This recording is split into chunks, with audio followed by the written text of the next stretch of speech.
headquarters of common sense. Talk Radio. So tell us what your thought process was in terms of taking in someone from Ukraine, and how many people realistically can you take in? So we've got a double bedroom that sits empty half the time unless we've got visitors like mothers, parents, mother-in-laws and things. So realistically, we can take in a couple, I would think. Our thought process when we were considering it, I don't think we really thought about it. It just felt like the right thing to do. So I've got two kids who are 12 and 10, and my husband and I sat down with them and we just thought, actually, if that's something that we can do, then why not? And so it was very much a family discussion. It was something you all agreed as a family you would do. Yeah, absolutely. And I think with these things, you can imagine a million reasons why not, and you can let fear take over. But if we let that happen, then we live very small and ungenerous lives, I think. Yeah, I think, yes. I think as a general rule, life is better if you go around thinking that most people are good people and you know, not a risk to you. I mean, I think that's a better way of thinking about our fellow human beings, certainly. But a lot of people will be saying, and we were asking people on social media this week, you know, would you want to take Ukrainian refugees in? A lot of people saying, look, I've got lots of sympathy, happy to donate, but no, I don't want strangers living in my home. Even if I have got a spare room, which, let's face it, millions of families don't have, they'll say, look, I don't want strangers in my home. In particular, actually, when they've got young children, they just feel that it's just not reasonable, not safe to ask them to do that. So why did you think it was okay to bring strangers into your home when you have such young children? Well, I think, to your point earlier, Julia, I have a fundamental belief that most people are good. And I think we talk very openly as a family, and there's inevitably going to be issues. There's inevitably going to be some road bumps along the way as you invite someone into your home. But I just believe that it will work out okay. And for me, it's not necessarily Ukrainian refugees, it's just refugees in general. I think we can be a lot more generous as a nation as to welcoming people that are fleeing war zones.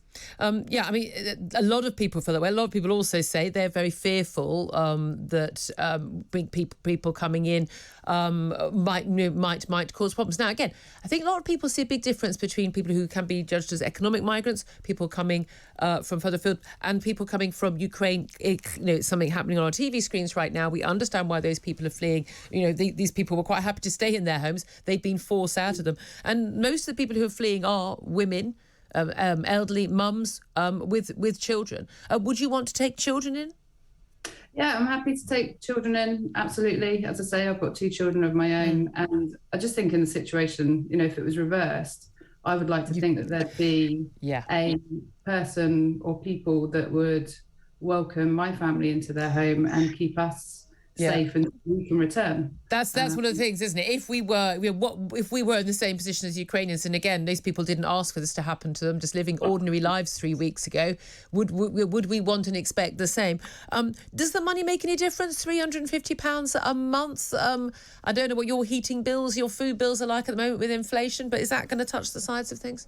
So we decided to do it before we were even aware of the £350. So for us, the money's not really going to make a difference. And in fact, the people that we will be bringing into our homes will need to be set up, I'm sure. And I know that it's not necessarily meant for them, but for us, that actually will go towards them. Yeah, I mean, certainly these people are going to be arriving with nothing. I mean, no clothes, nothing. They've fled with just a bag on their backs. And in terms of how far down the process you are, we already got this website set up. The idea is that charities, other bodies, they sort of they basically put people who want to volunteer their homes and people who need homes, they put them together. You have to have a sort of you on your form, when you eventually get to the next stage, you'll name a refugee and a refugee family who you want to be matched up with, and then you'll be assessed, they'll be assessed, etc. Are you ready for all of those hurdles?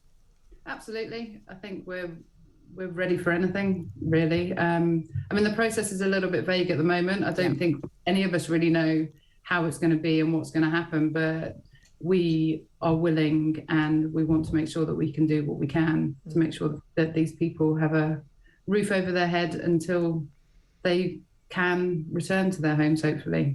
But obviously, that's a long way off, considering some of them will be bombed, and Yeah. there's not much to return to in some places. Indeed. I mean, that's the issue about the length of time. We're looking at 6 month minimum. I mean, realistically, it could be a lot longer than that. And I think a lot of people might be sort of shocked to realise how long it could be. Lyndsey Oliver, I really appreciate you joining us. I hope if and when you do have Ukrainian refugees join you in your family home, that you'll come back and tell us how it's going and how it's worked out, and indeed any difficulties, getting a family and offering your home to that family. We'd appreciate hearing from you. Thank you very much indeed. Good talk. Hot talk. Bold talk. Talk radio. Listen on your smart speaker. Watch it live on your smart TV. The world headquarters of common sense. Talk Radio.